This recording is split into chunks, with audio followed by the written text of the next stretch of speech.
Retrouvez Smart Impact, partenaire du CIPCA, le salon de l'immobilier bas carbone.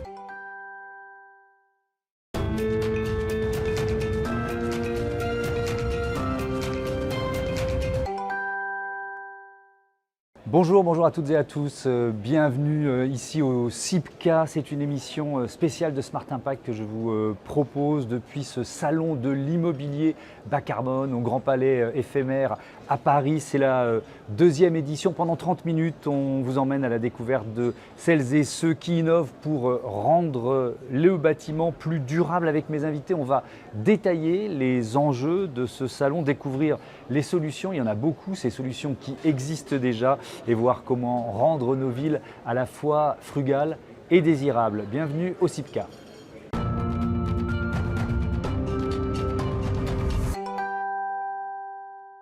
J'accueille tout de suite mes premiers invités. Feriel de Riche, bonjour. Bonjour Thomas. Bienvenue chez vous en quelque sorte, puisque vous êtes la directrice de ce salon, la directrice du CIPCA. J'accueille également Stanislas Potier. Bonjour et bienvenue. Vous êtes Bonjour, le Thomas. président de l'association BBCA pour le développement du bâtiment bas carbone, à l'origine de la création de ce salon. Tiens, je démarre avec vous. Je le disais dans les titres, c'est la deuxième édition. Pourquoi vous l'avez créé? C'était quoi l'idée de départ? Accélérer le mouvement? Oui, alors en fait, BBCA, l'association, a été créée en 2015 et c'était déjà une initiative du secteur, des acteurs particulièrement engagés dans la décarbonation, mais qui ne se sentaient pas valorisés dans ce qu'ils faisaient, ni par la réglementation, ni par les labels, etc. Donc ils se sont dit, on va s'organiser nous-mêmes et on va promouvoir ce qu'on fait, les bonnes pratiques en matière de diminution de l'empreinte carbone. Alors ça a progressé, ça a prospéré. Et chaque année, on a commencé à célébrer les meilleures opérations avec les trophées BBCA. Et puis est arrivé un moment où on s'est dit mais il faut quand même aller plus loin, ça commence à s'installer. Le sujet est absolument clé, central pour tout le secteur. Et on a aussi besoin de ménager un espace de rencontre entre tous les acteurs de la chaîne de valeur, c'est-à-dire les fabricants de matériel, les constructeurs, les architectes, les bureaux d'études, etc., pour qu'ils se rencontrent et qu'il y ait une alchimie qui se passe.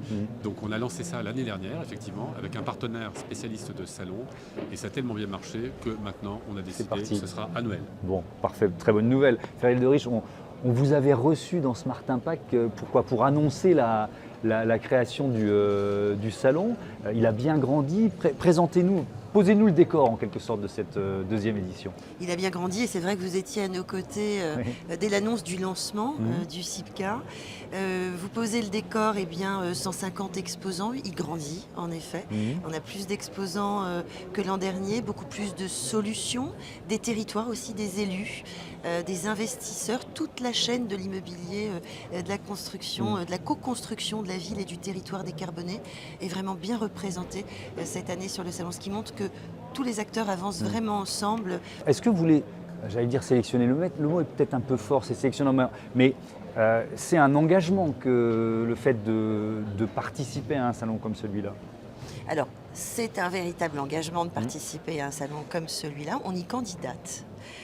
Et quand on y candidate, c'est qu'on prend bien conscience du fait qu'on est un acteur vraiment déjà dans l'engagement, en effet. Avec des solutions concrètes. Avec des solutions mises en œuvre. concrètes, qu'il s'agisse, en effet, si on prend à l'échelle d'une solution technique, d'une solution énergétique ou autre, c'est qu'elle a déjà fait ses preuves concrètement, qu'on la présente ici au travers d'une réalisation bas carbone. Quand on est promoteur ou constructeur, on vient présenter une réalisation à l'échelle d'un bâtiment, d'un écoquartier aussi qu'on a créé, et on passe un comité de sélection.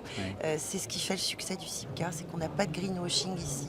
On vérifie vraiment tous les dossiers, tous ces acteurs, leur engagement concret. Avec une volonté cette année de partager les solutions avec vos partenaires européens, c'est un peu l'idée ou la thématique, si j'ose dire? Oui, si vous le dites, c'est que vous l'avez peut-être déjà remarqué sur le salon. On a d'ailleurs juste en face de votre plateau des solutions américaines qui sont ici présentes, mais qui sont déjà assez développées en France. On a des solutions suisses, belges, et on a une forte volonté aussi sur les années prochaines, en tout cas sur les prochaines éditions, d'avoir une représentation de solutions vraiment mondiales qui souhaitent accompagner les acteurs français dans cette transition et cette transformation. Stanislas Potier, ça représente quoi, 10% du secteur du bâtiment, le bâtiment durable aujourd'hui? Je n'en ai aucune idée. Pourquoi mais c'est intéressant ça, parce que c'est difficile de Non, l'évaluer, parce de que le je pense que c'est quantifier. difficile de. Il y a des acteurs majeurs qui sont engagés sur une partie de leur production. Oui. Certains ont pris des engagements chiffrés d'ailleurs. Par exemple, Dexity s'est engagé au moins 20%, etc. Bas carbone. D'autres sont 100% bas carbone. Vous en avez ici bien sûr, Bien sûr. WO2, WDA, etc. Et donc vous avez des fabricants de matériel aussi spécialisés. Vous avez des fabricants de matériel extrêmement œcuménique qui fabrique tout un tas de produits. Donc c'est difficile d'avoir un chiffre comme ça moyen. Je voudrais insister sur le point quand même que vous venez d'évoquer sur la sélection, parce que c'est très rare dans un salon professionnel. Et le résultat, c'est que quand on est ici, on se sent bien. C'est-à-dire que le voisin, il n'y a pas de greenwashing, c'est une vraie solution, et on le sent dans l'atmosphère du salon. Il y a beaucoup de partenariats qui sont conclus sur le salon. Et l'international, vous aurez là, alors je me souviens plus si c'est aujourd'hui, demain, il y en a eu un peu hier, vous avez des architectes du monde entier, vous avez une ville suédoise qui présente ce qu'elle fait, qui est absolument remarquable, qui est clairement identifiée comme ayant une politique de décarbonation tous azimuts sur ce qu'elle fait. Et la Commission européenne, nous on lance BBCA, une initiative européenne qui permet aux acteurs qui sont actifs sur différents marché immobilier de l'Europe d'avoir un référentiel un peu tout terrain qui marche partout. Donc il y a une vraie expansion à l'international et à l'Europe. Parce que vous aviez lancé un label, je crois que c'était en 2016, premier label de mesure de l'empreinte carbone d'un bâtiment. C'est intéressant parce que sur tout son cycle de vie. Oui. L'idée, c'est de le faire grandir, ce label aussi. On est monomaniaque, donc on regarde une seule chose, c'est le carbone. On ne dit pas que c'est pas important de regarder la biodiversité. Bien sûr. On en parlera d'ailleurs ce soir avec des partenaires. Mais on trouvait que c'était important de mesurer très bien le carbone, qui est absolument un enjeu central, lutte contre le changement climatique, et de le mesurer de façon totale pour le coup. Donc sur l'ensemble du cycle de vie du bâtiment, depuis les matériaux de construction, exploitation, rénovation lourde, fin de vie. Et donc la façon de fonctionner de l'association, c'est de voir comment on compte le carbone, comment on peut le diminuer, et de produire des référentiels et des labels. Et donc on a un label sur le neuf, un label sur la rénovation lourde, un label sur l'exploitation, comment au fil de l'eau je peux améliorer la performance carbone de mon bâtiment sans le rénover de façon lourde. Certains labels spécialisés, commerce, logistique, etc., hôtel. Maintenant une extension européenne et surtout très très intéressant aussi parce que c'est ça qui nous permet d'avoir les collectivités locales, label sur le quartier. C'est quoi un quartier bas carbone? Là, on ne parle pas d'éco-quartier, une notion un peu vague, etc. On est sur le quartier bas carbone. On a des métriques, on quantifie les résultats. Voilà. Et vous allez avoir ici sur le salon des premiers résultats de bêta-testeurs, si je puis dire, de quartier bas carbone. Et ce label Ferial de Riche, il sert de socle aux trophées qui seront remis ici au CIPCA? Tout à fait. Les trophées BBC, alors là c'est Stanislas qui à la fois organise, sélectionne, puisque c'est au travers de l'association BBCA et Bâtiments Bas Carbone. C'est vrai que c'est un événement qu'on accueille ici sur le CIPCA. La remise des trophées, un événement très très attendu. Est-ce que c'est forcément un salon de l'innovation quand on est un salon bas carbone? C'est-à-dire que c'est ce qui est principalement mis en avant? On ne se veut pas être un salon de l'innovation, mais il y a forcément des innovations. Quand on dit innovation, c'est nouveau, c'est découvrir. L'idée de ce salon, même si Stanislas vous en a donné la genèse tout à l'heure, c'est d'accompagner aussi, certes on sélectionne les acteurs qui sont présents sur le salon, mais c'est aussi d'accompagner celles et ceux qui sont dans cette transition et qui ont besoin de solutions. En ce sens, ils vont trouver de nouvelles choses, des innovations. Pour eux, c'est nouveau. Voilà, ils vont pouvoir intégrer ces solutions à leur démarche et à leur réflexion.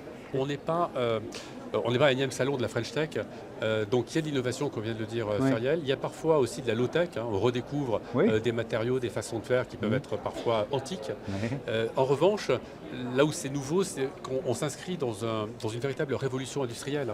Et il faut quand même changer la façon de produire, les produits, la façon d'habiter, de travailler dans un lieu, donc les habitudes de consommation. Et tout ça, ce sont des changements fondamentaux pour les business models de nos exposants. Donc on est à la fois sur vraiment quelque chose de très neuf, mais pas forcément de la new tech. Oui, j'ai bien compris. Avec ces chiffres, le secrétariat général à la programmation écologique qui affiche pour votre secteur des objectifs hyper ambitieux, émissions de gaz à effet de serre du bâtiment ramenées de 64 millions de tonnes de CO2 en 2022 à 30 millions de tonnes en 2030. Est-ce que c'est tenable? C'est formidable. Il n'y a pas le choix, quoi. BBCA se donne pour objectif de diminuer par 2 le plus vite possible l'empreinte carbone des bâtiments. Donc voilà, on y est. Après, mais pour tenir ce défi, les leviers les plus importants à activer pour vous, c'est quoi? C'est la formation, c'est... il y a des enjeux de formation, absolument. Parce que utiliser des nouveaux matériaux qu'on n'avait pas l'habitude d'utiliser, il faut former les gens pour ça.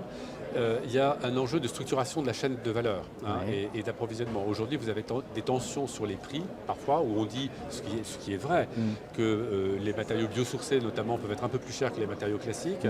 Mais ça, c'est parce que la filière amont, c'est pas encore suffisamment organisée pour produire en quantité. Et en même temps, c'est intéressant parce que ça vous montre que l'économique va vite et qu'en aval, il y a une vraie demande et l'amont doit se mobiliser pour fournir cette demande. Donc, il y a vraiment des enjeux, effectivement, de formation et de généralisation, d'industrialisation des process. Un dernier mot. Là, je vais aller me balader je n'ai pas encore eu le temps, dans les allées. Je vais être surpris. Vous allez être surpris, oui, je pense, parce que vraiment toute la chaîne immobilière est représentée. On a, voilà, à toute échelle, à toute dimension, même au niveau des promoteurs immobiliers, vous allez découvrir, oui, une multitude de solutions, des territoires également très engagés. Je vous invite à aller découvrir surtout les matériaux. Comme disait Stanislas tout à l'heure, on en revient aussi beaucoup à d'anciennes méthodes et d'anciens matériaux. Voilà, et puis pour la formation, je voulais aussi rajouter ce point. La formation est importante. On ouvre les portes à la formation vendredi après-midi. Voilà, aux grandes écoles, on a une 30aine d'écoles partenaires. On met en avant aussi ce savoir-faire qui est celui du compagnonnage. On fêtera les 60 ans des compagnons du Mine-Orange demain matin. Voilà, eux-mêmes qui essaient d'attirer aujourd'hui vers ces métiers nobles. Voilà, vous allez découvrir plein de choses, mais je vous invite surtout à monter sur les salles de conférence parce qu'on a des sujets très pointus, très intéressants et vous allez apprendre beaucoup de choses. Et qui vont peut-être nourrir de futures émissions de Smart Impact. Merci beaucoup à tous les deux. Avant ça, avant d'aller me balader dans les allées du salon, j'ai d'autres invités à recevoir dans cette émission spéciale.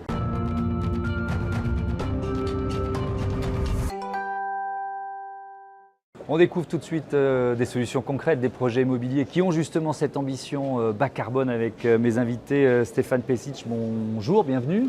Bienvenue, vous êtes le cofondateur d'Océsam. Julien Pemzec, bonjour. Bienvenue à vous aussi, vous êtes le directeur général de Woodéum. Je commence avec vous. Comme son nom l'indique, votre métier c'est le bois, c'est ça? Que des projets avec du bois? Alors c'est le bois, mais c'est surtout l'approche bas carbone. D'accord. Et le bois comme moyen, effectivement, tout simplement parce que le bois qui est un matériau naturel arrive à stocker le carbone plutôt que d'en émettre. Et donc on a trouvé que c'était un des leviers les plus puissants pour accélérer la décarbonation de nos réalisations. Ouais. L'entreprise existe depuis quand et à quel point elle est, on va dire, boostée par les nouvelles réglementations? L'entreprise, elle a 10 ans. Ouais. Il y a 10 ans, vraiment, c'était le Far West sur le bas carbone. On ne savait même pas le mesurer. Donc on a d'abord appris à mesurer l'empreinte carbone. On a fait le constat terrible que l'immobilier était coupable d'un tiers des émissions de carbone. Et on s'est dit, là, il faut agir. Et il y a un levier, effectivement, d'innovation important. On s'est attardé sur le bois. Et puis après, on a réfléchi aux énergies. Et puis après les énergies, on a réfléchi aussi à tous les matériaux qui constituent l'ensemble du bâtiment, les parquets, les portes, les peintures. Ouais. Tout ça dans l'objectif de réduire l'empreinte carbone. Et la réglementation vous a rattrapé après, c'est ça? La réglementation s'est alignée avec nos ambitions. Oui. Et ça, c'est parfait pour nous parce qu'effectivement, en 2020, la RE 2020 impose à tous les constructeurs la mesure de 3 critères: l'isolation thermique, le confort d'été et la baisse de l'empreinte carbone. Et ça tombe bien parce que tous les bâtiments qu'on était en train d'inventer étaient alignés avec ça. Stéphane Pesic, vous êtes le cofondateur d'Océsam, vous l'avez créé il y a bientôt 3 ans. Absolument. C'est ça. C'est quoi? Avec quelle idée? C'est quoi Océsam? Alors Océsam, c'est une petite société, à comparer avec Woodéum, on est une toute petite structure, mais qui est née il y a 3 ans maintenant, c'est ce que vous rappeliez, avec l'idée de s'impliquer sur des opérations à taille humaine et des opérations sur lesquelles on donnait du sens.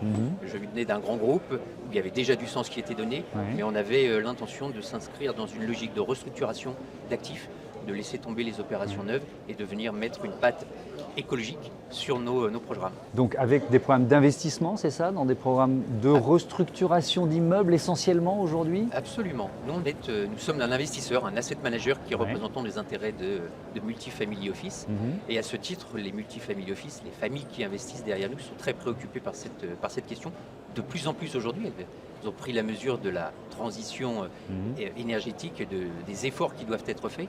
Et en qualité d'investisseur, c'est important de cocher les cases à la fois sur les enjeux climatiques, mais aussi de cocher les cases sur les enjeux stratégiques, les enjeux économiques. Alors il y a un bon exemple que vous mettez en avant d'ailleurs à l'occasion de ce deuxième SIPCA. On est à Paris, on est dans le 11e arrondissement. Alors on va parler d'un bâtiment qui a une histoire, c'est l'ancienne manufacture des pianos Gaveau, c'est ça? Vous êtes en train d'en faire quoi? Alors écoutez, c'est vrai que ça c'est un sujet qui nous a plu, puisqu'on est là sur un bâtiment historique, fin du 19e siècle, un immeuble sur lequel sortaient quasiment 1500 pianos tous les ans, donc avec un fort cachet industriel. Et l'idée, c'était d'en faire de cet immeuble un immeuble moderne qui répondait aux usages de bureau, puisque on est un immeuble de bureau, on le maintient en bureau. Il y avait cette envie d'offrir des services, des plateaux, un mode de fonctionnement qui s'adaptait aux usages des salariés d'aujourd'hui, même si le télétravail, parce que le télétravail, j'ai envie de dire plutôt, ça parce fait que partie le de la télétravail réflexion. fait partie de cette condition qui nous a amené à modifier le bâtiment pour en faire un immeuble moderne. Et on va rentrer dans le détail avec vous dans un instant. Julien Pemzec, l'une de vos réalisations emblématiques, c'est une tour en structure bois à Lyon. Je crois. Est-ce que vous pouvez nous la décrire déjà? Parce que quand on dit une tour, elle monte jusqu'u? Elle fait 56 mètres de haut. Ça commence à être donc c'est impressionnant. Effectivement une vraie prouesse. C'est la deuxième tour à l'actif de Oudéum. La première a été réalisée à Bordeaux, elle s'appelait Hyperion avec Jean-Paul Viguier. Et effectivement là à Lyon, dans un grand ensemble bas carbone constitué de bureaux, de logements, de commerces et d'activités, on fait cet ouvrage. Donc c'est un immeuble de 16 étages. Dans lequel du coup il y a une cinquantaine de logements et puis du commerce et du bureau au pied d'immeuble. Il y a une vue incroyable, j'y étais encore il y a quelques jours, quand on est dans les étages supérieurs, il y a une vue panoramique sur Lyon époustouflante. Quand vous comparez, puisque vous l'avez dit, on commence par un bilan carbone, et vous avez toujours cette obsession en tête d'une certaine façon. Si vous comparez ce bâtiment avec une tour, on va dire, classique, c'est quoi le différentiel? En fait c'est simple, on a divisé par 2 l'empreinte carbone grâce à l'usage du bois. Donc cette tour, elle est constituée de béton de très bas carbone dans les sous-sols, la cage d'escalier et la cage d'ascenseur qui constituent en quelque sorte une espèce de premier squelette, une colonne vertébrale. Et ensuite, tous les planchers, les murs porteurs de façade sont constitués en bois. Et ensuite, on l'isole et on la recouvre avec un parement qui va la protéger. D'accord. Quand on dit, tiens, petite question, parce qu'on fait comme si tout le monde le savait, mais un béton bas carbone, c'est quoi?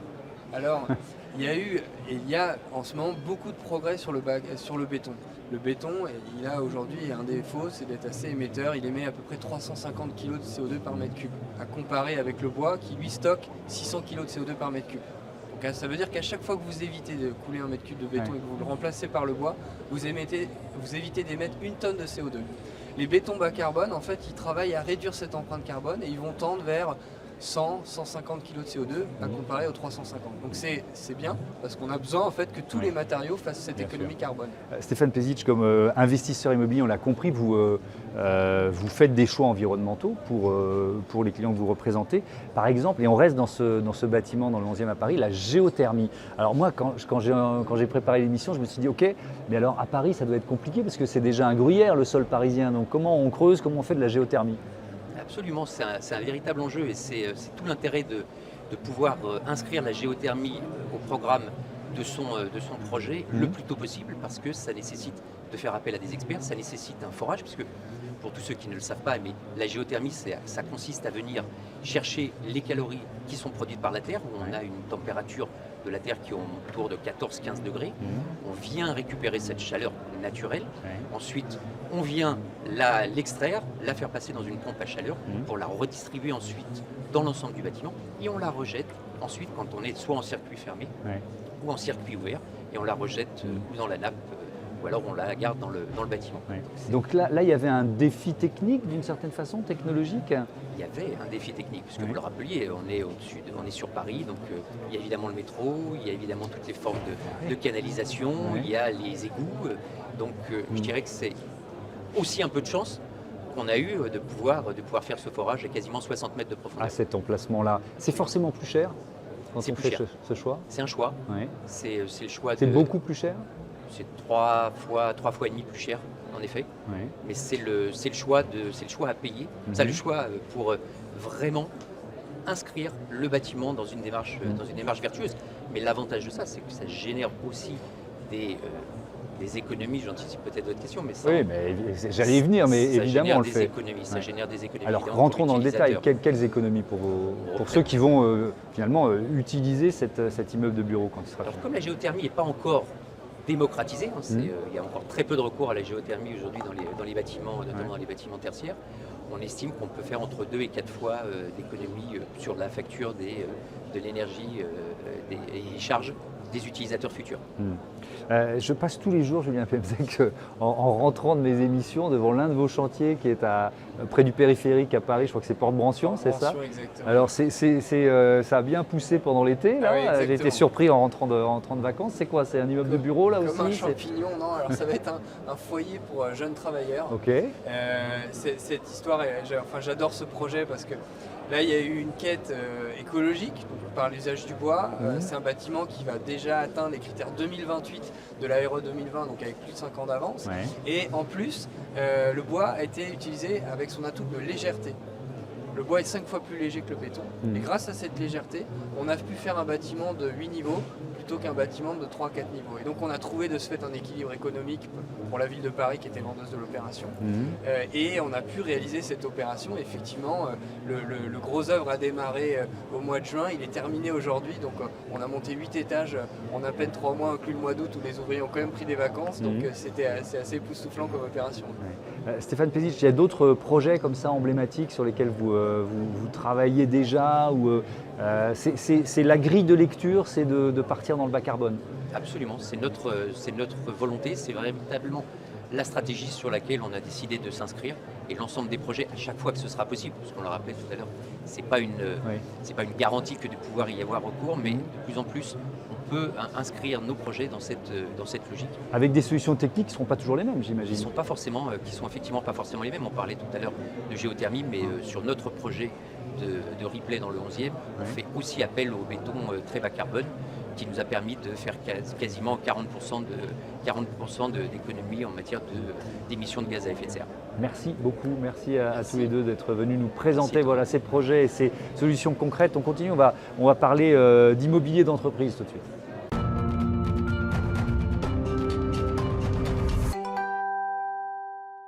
Bonjour Charlotte Dugoulet, bienvenue. Bonjour, merci beaucoup. Vous êtes directrice conseil en développement chez JLL, société de conseil en immobilier d'entreprise. Je commence par une question très générale. Qu'est-ce que ça veut dire pour vous immobilier durable? Vaste sujet Oui. dont on parle beaucoup ces derniers temps.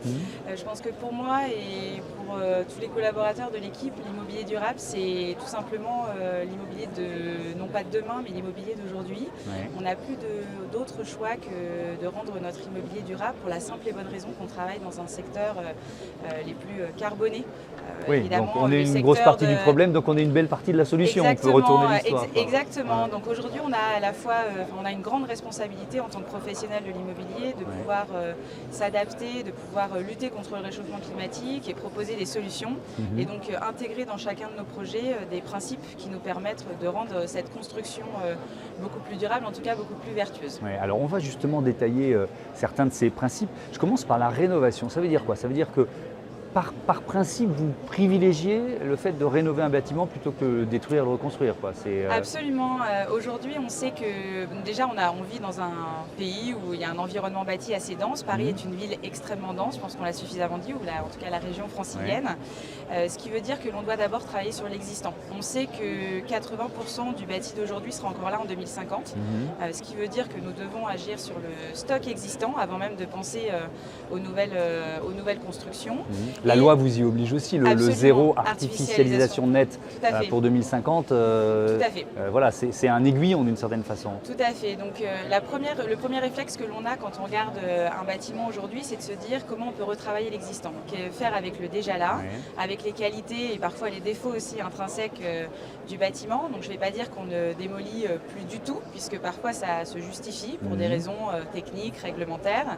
Mais on va essayer de retravailler au maximum cet existant pour en faire de manière assez vertueuse. On va retravailler sur les matériaux, sur la qualité des façades, sur l'usage aussi, pour le rendre plus vertueux. Un point important peut-être sur démolir plutôt que reconstruire, c'est tout simplement le poids carbone, tout bêtement entre guillemets, hein, mais aujourd'hui c'est sans commune mesure. On a 50%, les équivalents kilos carbone dépensés entre une rénovation et une construction neuve sont du simple au double. Donc nous avons, quoi qu'il en soit, cette responsabilité. Mais alors j'ai posé une question qui fâche. Est-ce que c'est forcément moins cher de rénover? Ou alors au contraire? Non. Au contraire, ben voilà. Et au contraire, c'est plus facile de détruire quoi, et de reconstruire. Alors plus facile, en tout cas, il y a moins d'aléas. C'est sûr qu'on a la chance, chez JLL, on travaille, je dirais 90 voire 95% de notre activité, c'est de la rénovation. Et on a le petit plaisir d'avoir de belles ou moins belles surprises quand on travaille sur un projet de rénovation. Néanmoins, et c'est vrai qu'aujourd'hui, démolir et reconstruire, l'équation économique peut être plus pertinente. Cela étant, on a déjà on a un ensemble de bâtis qui sont assez patrimoniaux, donc ont des qualités architecturales où la question de la démolition ne se pose même pas.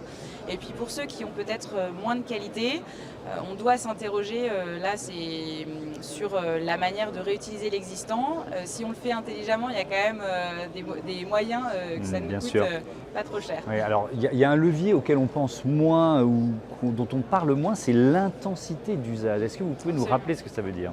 Oui, alors c'est un des principes que l'on défend et auquel on croit beaucoup.